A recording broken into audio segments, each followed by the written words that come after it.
வணக்கம் எல்லாருக்கும். எல்லாரும் நல்லா இருப்பீங்கன்னு நம்புகிறேன். நாங்களும் எல்லாரும் சூப்பர். போன முறை வீடியோவில் உங்களோட சிறப்பு குழந்தைகள் ஏதாச்சும் ஒரு பிஹேவியர் செய்து கொண்டே இருப்பாங்கன்னு நான் சொல்லியிருந்தேன். அதுக்கு ஒரு அம்மா கமெண்ட் பண்ணியிருந்தாங்க, செய்து கொண்டே தான் இருக்கிறாங்க சிஸ்டர், ஆனால் எனக்கு மன உளைச்சலாக இருக்குது அப்படின்ட்டு. ஸோ அந்த அம்மாவுக்கும் அதே போல் சிறப்பு குழந்தைகளை வச்சிருக்கிற எல்லா பெற்றோர்களுக்கும் ஒரு சின்ன விஷயம் நான் உங்களோட ஷேர் பண்ண வேணும்னு யோசிக்கிறேன். என்னென்னா, சிறப்பு குழந்தைகளை வச்சிருக்கிற பெற்றோர்களுக்கு கண்டிப்பாக ஸ்ட்ரெஸ் லெவலும் அதிகமாக தான் இருக்கும், மன உளைச்சலாகத்தான் இருக்கும் நிச்சயமாக. ஆனால் அதை நாங்கள் எப்படி ஹேண்டில் பண்ண வேணுமன்றதை தான் நான் இன்றைக்கு சொல்ல போகிறேன். ஏன்னா கண்டிப்பாக நீங்கள் அதை கையாளத்தான் வேணும்.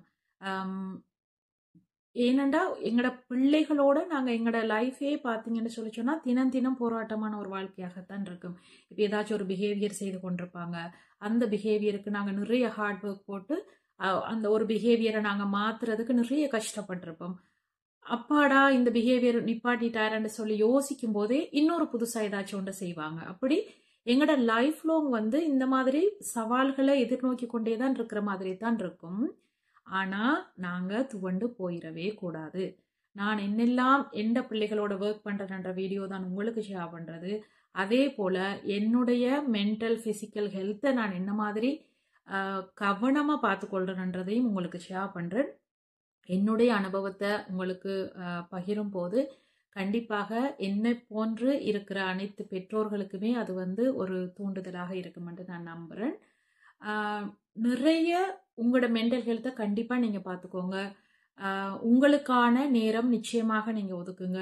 ஒரு சில நேரத்தில் சில பெற்றோர்கள் யோசிப்பீங்க, எங்களுக்கு நேரமே இல்லை, எப்படி நாங்கள் எங்களுக்காக நேரம் ஒதுக்குறது அப்படின்னா கண்டிப்பாக முடியும். நீங்கள் நினைச்சிங்கன்னு சொல்லி சொன்னால் உங்களுக்கான நேரம் குறைஞ்சபட்சம் ஒரு நாளைக்கு 1 மணி நேரமாவது நீங்கள் உங்களுக்காக ஒதுக்கி கொள்ளுங்க.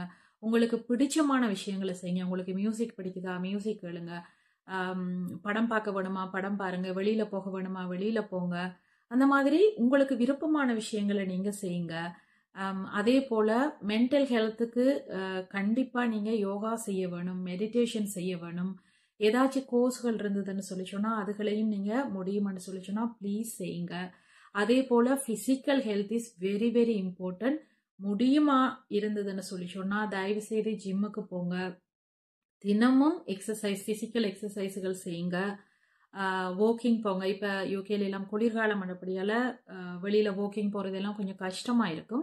அதனால் முடிஞ்ச அளவுக்கு வீட்டிலேயே ஏதாச்சும் எக்ஸசைஸ் செய்ய முடியுதா தயவு செய்து செய்யுங்க.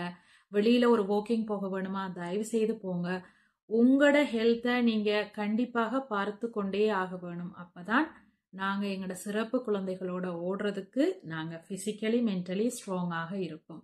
இந்த விஷயங்கள் எல்லாமே நான் எனக்கு செய்து கொண்டிருக்கிறேன். ஹெல்த்தியாக சாப்பிட்றதா இருக்கட்டும், என்னோட மென்டல் ஹெல்த்துக்காக நான் யோகா, மெடிடேஷன் அந்த மாதிரி விஷயங்கள் நான் செய்கிறது.